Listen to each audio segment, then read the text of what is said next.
Carlos Alcaraz announces that his brother will be his coach. The tennis player assures that during the most important tournaments of the year he will be coached by Samuel Lopez, while his brother Alvaro will take on a more prominent role in some events due to his involvement. Carlos Alcaraz's performance since his split with Juan Carlos Ferrero has not declined. On the contrary, since the tennis player announced that Samuel Lopez would be his new coach, Carlos has reached new heights by winning the Australian Open. In addition, the incorporation of his brother Alvaro Alcaraz into his team has been an incentive, according to Carlos himself. In an interview with Marca, the tennis player confirmed that during the most important tournaments of the year, 80% of everything I play, or more, Samuel will be directing him, while in the remaining tournaments his brother will act as his coach. In some events, my brother will be the only one traveling with me. It's clear that Samu will accompany me to the most important tournaments of the year and to 80% of everything I play, or more, but my brother will be alone in some, Alcaraz confessed. For Carlos, his brother is a very important person in my personal and professional life, and according to the world number one, his presence at tournaments makes him perform better. I'm happy to see him in the box, more involved, because he gives me a lot, adds Carlitos. Finally, Alcaraz highlighted Lopez's involvement in his game. I know how long he has been working little by little, as we say, his whole life. He is a very good tennis teacher, and when I hear him talk with my father about what they shared when they both played, you can tell that they are both passionate about tennis. Chile will be Spain's rival in the second round of the 2026 Davis Cup. The team captained by David Ferrer thus avoids Serbia's Novak Djokovic, who fell at home to the Chilean team by 4-0. In this way, the current runner-up of the competition will face Chile away from home in the tie to be held between September 18th and 20th in search of a place in the finals. The Chilean team secured the matchup against the Armada, the current runner-up of the competition, by eliminating Serbia, without Novak Djokovic, in Santiago in the first round of the qualifiers. Nicolas Massu's team defeated Serbia via the fast track, after making it 3-0 in the first three matches of the series. Jack Draper blames Carlos Alcaraz and Jannik Sinner for his serious injury. My body completely broke down. Jack Draper, current world number 13, has put an end to an infernal period in terms of physical injuries. The Briton, when he was experiencing one of the best moments of his tennis career, reaching fourth in the rankings and even winning Indian Wells, suffered a bone injury in his left arm that kept him away from the courts due to the fault of Carlos Alcaraz and Jannik Sinner. The 24-year-old player was injured during last year's Davis Cup against Norway and, from then on, entered a negative spiral in which he has barely been able to compete during the rest of the 2025 season. In 2026, he seems to have returned in great form and is ready to compete again against the best on the tour. In an interview with Press Association, Jack himself highlighted that his injury was caused by the high physical demands of trying to close the gap with Alcaraz and Sinner. That was my goal, and my body broke down. I was pushing myself so hard to play the right way and hit with more power. And that simply became stress for me. On the other hand, he expressed his desire to return to competing at the highest level after the injury and to reach the level of the current world number 1 and 2. I'm very hungry to get to where they are. I'll do everything possible to achieve it. I think I'm a better player now than when I was playing a lot and playing very well. Finally, Draper expressed his hope that no other tennis player goes through a situation like the one he experienced. I wouldn't want any tennis player to go through this. I've learned many things during this period. They've definitely helped me move forward and be a better player. You can get there with the right mindset, and seeing this injury, I think I've achieved that. Harsh response from a former world number 1 to Muratoglu. Alcaraz would not exist without Nadal, Djokovic and Federer. Andy Roddick has explained how the careers of the three legends over the last decades have influenced the current generation, and specifically the player from Murcia. The comparison between Carlos Alcaraz and Jannik Sinner with the Big Three has generated a lot of debate in recent days. Patrick Muratoglu's words and Rafa Nadal's subsequent reaction sparked the discussion, and although both young tennis players are undoubtedly on track to build two historic careers in tennis, it still seems too early for the debate with Novak Djokovic, Roger Federer, and the Mallorcan.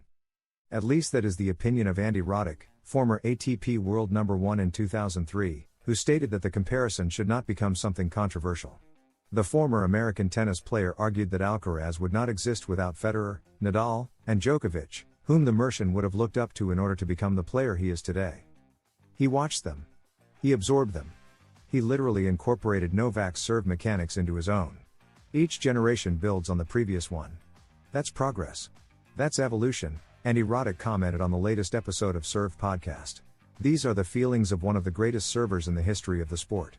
Roddick believes that the debate between the duo formed by Alcaraz and Sinner and the three legends of world sport is still somewhat forced, especially considering the indelible mark they have left on the world of tennis. What is Carlos Alcaraz's next tournament? Date, schedule, and where to watch the ATP 500 in Doha on TV and streaming. The ATP 500 in Doha 2026 will be held in Qatar from February 16 to 21. Carlos Alcaraz's matches and the tournament can be watched on Movistar Plus channels and Tennis TV. Aware of the challenges involved in staying at the elite level, Alcaraz has stated on several occasions that his main priority is to take care of his physical and mental condition. For this reason, the selection of tournaments he participates in is increasingly meticulous. Now, after withdrawing from Rotterdam, the focus shifts to Doha and later to the major spring events, with the aim of maintaining the lead and continuing to expand his trophy cabinet. The season is long and demanding, so calendar management and injury prevention are key for the player from El Palmar to remain a protagonist on the world circuit.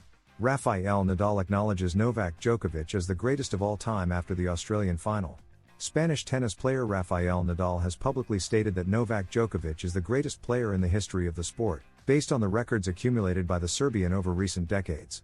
The statement was made during a recent interview with the Spanish press, in which the Mallorcan icon analyzed the trajectory of his main competitors and the impact of the titles won on the global ATP circuit. Nadal emphasized that the statistical data are indisputable and that he has no reservations about admitting the numerical superiority of his former rival. During the conversation with local journalists, Nadal detailed the reasons that lead him to place the Serbian in a position alone at the top of professional sport. He highlighted that longevity and physical resistance were determining factors that allowed Djokovic to surpass the Grand Slam title mark previously held by him and Roger Federer.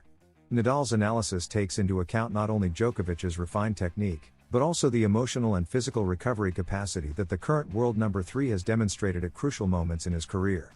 Rafael Nadal explained that Novak Djokovic's body allowed for a regularity that he himself could not maintain due to the successive injuries he faced from the beginning of his professional career. The Spaniard recalled that he was absent from several important tournaments due to physical problems, while the Serbian maintained a more preserved and efficient athletic structure for prolonged high performance. According to Nadal, this physical availability is a sporting merit that must be considered when evaluating who achieved the best historical results. The ability to deal with frustration was also a key point mentioned by the 14-time Roland Garros champion when describing Djokovic's behavior. Nadal observed that the Serbian can process defeats and mistakes extremely quickly, returning to compete at the highest level almost instantly after a setback. For the Spaniard, this mental strength, combined with superior physical condition, explains why Djokovic managed to establish himself as the greatest winner of Grand Slam tournaments to date. Novak Djokovic is currently pursuing his 25th title. Although the Serbian's last major title came in 2023, his presence in the final stages remains constant on the tour, even with the rise of young talents. Nadal acknowledges that the effort to maintain this level of competitiveness at the age of 38 is a rare feat that deserves to be celebrated by sports fans worldwide. The rivalry between Nadal and Djokovic is considered one of the most intense in the history of sport, with more than 60 matches played on different surfaces. While the Spaniard dominated clay like no one before, the Serbian demonstrated a versatility that allowed him to win repeatedly on all surfaces, from the grass of Wimbledon to hard courts. This versatility is one of the pillars supporting Nadal's argument about his colleague's supremacy, as he continues to challenge new generations. Djokovic's technical evolution over the years was also indirectly highlighted through the observations of his main opponent. The Serbian managed to adapt his game to minimize physical wear, improving his serve and efficiency in short points to compensate for his advanced age. This tactical intelligence is seen by analysts and by Nadal himself as the key to continuing to compete in finals against much younger athletes, such as Spain's Carlos Alcaraz and Italy's Jannik Sinner. Nadal's declared support for Alcaraz in last Sunday's final reflects the national connection between the two Spaniards, but it does not change the technical perception of the Serbian rival. The veteran highlighted that seeing young compatriots win is gratifying, but respect for Djokovic's career remains unbreakable. The circuit now watches how the Serbian will respond to this new pressure from young players who seek to find their way back to success in the upcoming clay and grass tournament scheduled for this year. Rafael Nadal ended his professional career after the Paris 2024 Olympic Games, leaving a legacy of 22 Grand Slam titles and an Olympic gold medal.